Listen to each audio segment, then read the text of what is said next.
With this table, we're going to quickly run through this pharmaceutical agents that are then appropriate to treat different parts of or different types of blood pressure.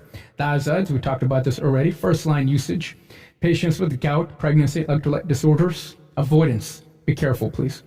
Because with thiazides, it's the fact that every once in a while it's able to actually retain certain things, right? And thiazide, tell me about its effect on calcium. It doesn't get rid of it, actually holds on to it. Where does it work? I told you earlier, works on the DCT, works on the receptor that PTH works upon. And there's every possibility that thiazide might actually reabsorb the calcium.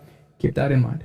Beta blockers, prior MI, stable angina, arrhythmia. What are you trying to do in those patients? Well, hypertension, but then if it's stable angina, remember, what are you trying to do with this patient? It's the fact that you're trying to decrease the demand of oxygen by the heart. And so therefore, by giving beta blocker and stable angina, who's your patient? Hey doc, walk a couple blocks and, oh, I have chest pain. I stop and the pain then goes away, right? Exertional angina, stable. What might you want to do? Beta blocker. Hypertensive, these are issues. But avoidance, if your patient already has heart block, if it's some type of, let's say, AV nodal type of blocks, but why would you want to use a beta blocker? There's every possibility that you might stop the heart permanently. Why would you want to do that? Sixth sinus syndrome, same concept here as well. It's the fact that you have an arrhythmia in which there's going to be a little bit of a gap, right? As far as your EKG is concerned, and you don't want to stop the heart permanently.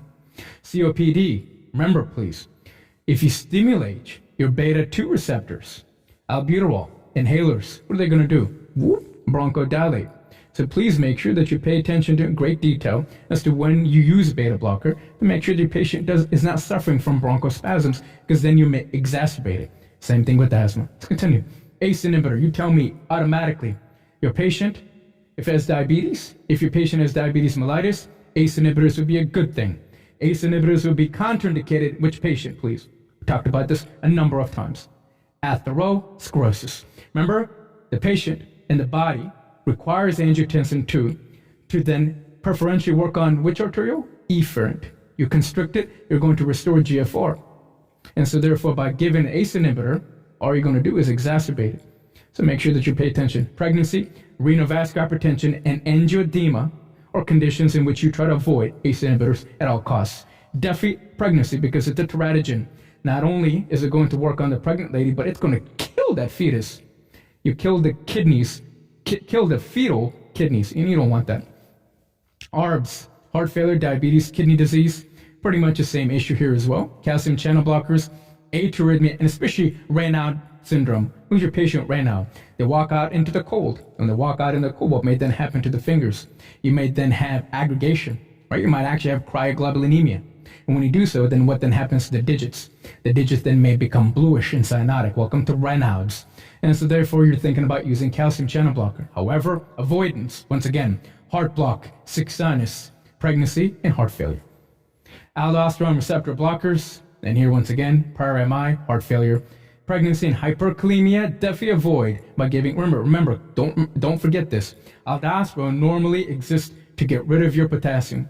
If your patient already has hyperkalemia, maybe secondary to renal failure, and you give an aldosterone blocker, the effects of aldosterone have been lost. What are you going to do? You're going to exacerbate the hyperkalemia. And what is that going to affect? It's going to affect your heart, right? Isn't that the number one organ you're worried about? Absolutely. And so therefore you might have T-tenting, as you should know.